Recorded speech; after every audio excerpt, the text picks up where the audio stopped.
दोस्त हैगा सी वो ना एक दिन अपने घर बैठा ਉਹਨੂੰ ਵੈਸੇ ਇਹ ਕਰਨਾ ਨਹੀਂ ਚਾਹੀਦਾ ਸੀ ਉਹਦੇ ਦਿਲ 'ਚ ਇੱਕ ਗੱਲ ਆਈ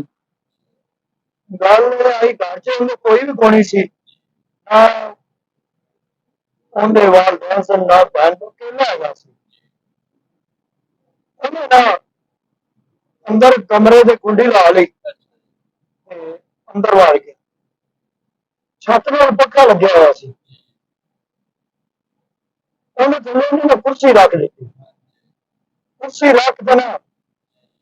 ਤੇ ਵੈਸੇ ਸਾਨੂੰ ਬੜਾ ਅਫਸੋਸ ਹੋਇਆ ਉਹਨੇ ਕੁਰਸੀ ਰੱਖ ਦੇ ਤੇ ਉਹ ਕੁਰਸੀ ਤੱਕ ਨਾ ਪਹੁੰਚਾ ਉਤਾ ਛੱਤ ਤੱਕ ਫਿਰ ਉਹਨੇ ਉਹਦੇ ਉੱਤੇ ਕੋਈ ਹੋਰ ਚੀਜ਼ ਰੱਖ ਕੇ ਨਾ ਤੇ ਉਹ ਜਿਹੜਾ ਪੱਕਾ ਸੀ ਉਹ ਪੱਕੇ ਤੱਕ ਪਹੁੰਚ ਗਿਆ ਪਹੁੰਚ ਕੇ ਨਾ ਤੇ ਪੱਕੇ ਨੂੰ ਲਾ ਕੇ ਉਹ ਵੇਚਿਆ